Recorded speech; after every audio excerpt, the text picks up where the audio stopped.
slouching, still running around free. Why? Instead of hanging by the end of a noose somewhere. Well, because we're a communist society now. Uncensored, unafraid, and unstoppable. September 9th, 2022. Welcome to the Stu Peters Show. My name is Stu. Well, yes, you already know what the big news of today is. Turn on Fox or any other network, and it's constant coverage of people sobbing and praying and celebrating the life of Queen Elizabeth II of the United Kingdom, who died yesterday after 70 years on the throne. That's the second longest verified reign of any monarch in history. For almost all Britons alive today, Elizabeth is the only monarch they've ever known.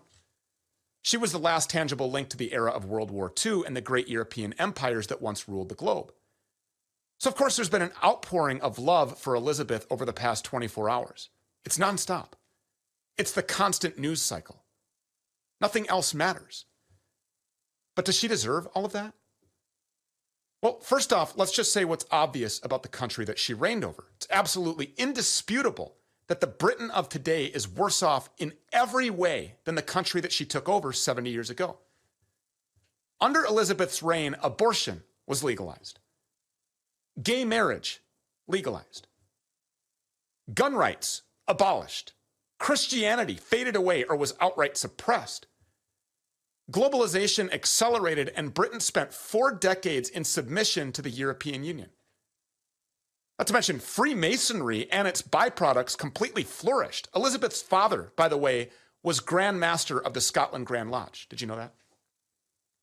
During Elizabeth's reign, Islamic terrorists terrorized the streets, and Pakistani rape gangs prowled Britain's largest cities. More generally, the people of England, Scotland, and Wales were steadily replaced by a horde of immigrants from India and Africa and the Caribbean and Eastern Europe. Sound familiar? But I suppose we should be fair.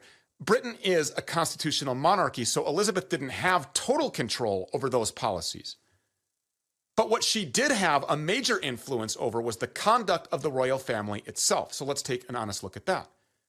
Of Elizabeth's 4 children, 3 of them were divorced, typically because of flagrant infidelity by both parties. One of those children, by the way, was Prince Andrew.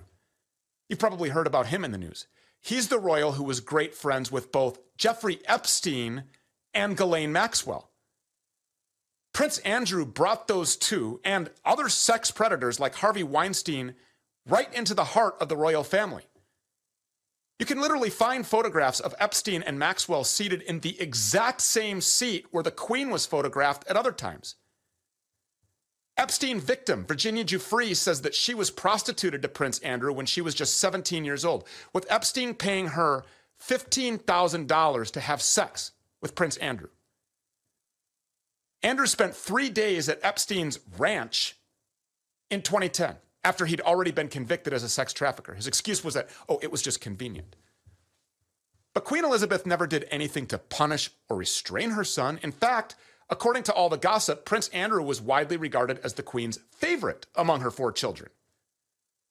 So when he was palling around with rapists and procurers, Elizabeth ran damage control.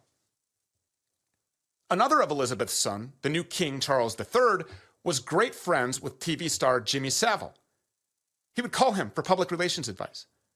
Other members of the royal family would send him handwritten thank yous and Christmas cards. Fast forward to today, Savile is known as one of the worst child predators in history. All of this is Elizabeth's legacy, just as much as any speeches that she ever gave or any time that she spent as a British national symbol. She's a woman whose family was scandalous and whose country fell into terminal decline and decay while she nominally ruled it. And all of this is without even touching the unanswered questions about Princess Diana. Did she just die in an ordinary traffic crash? Or was she murdered, as so many people believe and have argued for decades?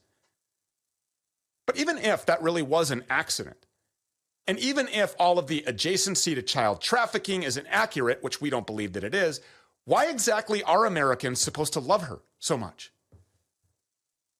You know, our forefathers fought and died in a revolution in order to not have a monarchy.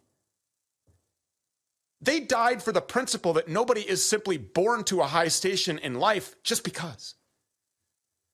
Our reputation and our fortunes should be based on what we ourselves do. And we should get to choose our own leaders. Not to say that we do here. Maybe Elizabeth II was a great constitutional monarch. Good for her. But there shouldn't be any constitutional monarchs, period. All of us should be equal citizens of our country, not subjects of a monarch or serfs. Edward Saul is a Stu Peters Network investigative reporter who's been looking deeper into the pedophilia-stained royal family, and he joins us now with more. Edward?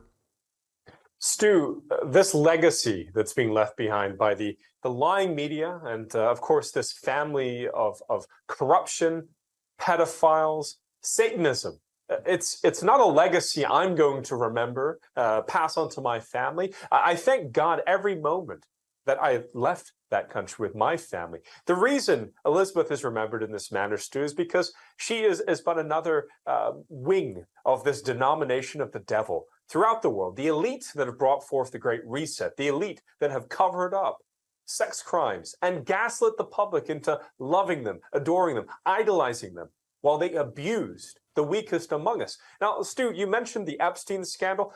I look to the very oath that Queen Elizabeth took in the 1950s. Because look, it wasn't just the American people that she abused through enabling Jeffrey Epstein, but it was also the British people that she let down. I was a British citizen. I grew up in England. I'm an American now, and I'm also a citizen of the kingdom of God, not under this sovereign. But listen, she betrayed God in her very oath. She said to God that she would uphold the gospel in England. She also said she wouldn't enable any blackmailing, any destruction of property, killing of civilians. She was supposed to look after the public.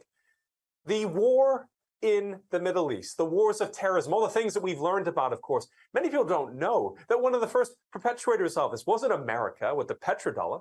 It was the crown through the Al-Yamaha weapons deal. Remember Mr. Khashoggi, the man who was brutally murdered in Istanbul? Well, it was his uncle, Adnan Khashoggi, working with the British royal family to sell all kinds of weapons to the Saudis.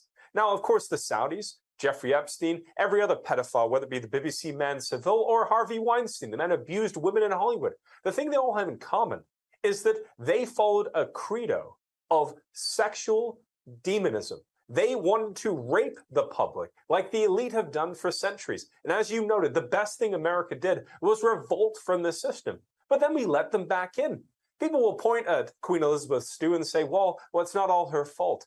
Okay, well, what are we to blame of the person who was at the head of this dysfunctional Adams family? One that left MI6 Christopher Steele, remember the agent that planted this evidence against President Trump? I can go down the list of all the sins of Queen Elizabeth, but I'll tell you this, I am not going to spend a day grieving the death of the Queen of Sin. Hope she found Jesus. Edward Saul, great work. Thank you so much for being here. We appreciate it. God bless you. God bless you. What we see before our eyes and the information that we have is inarguable and indisputable. It is physical evidence. Don't let them steal reality from you by gaslighting and brainwashing and indoctrinating and propagandizing you with this bought and paid for criminal mainstream press. And don't let them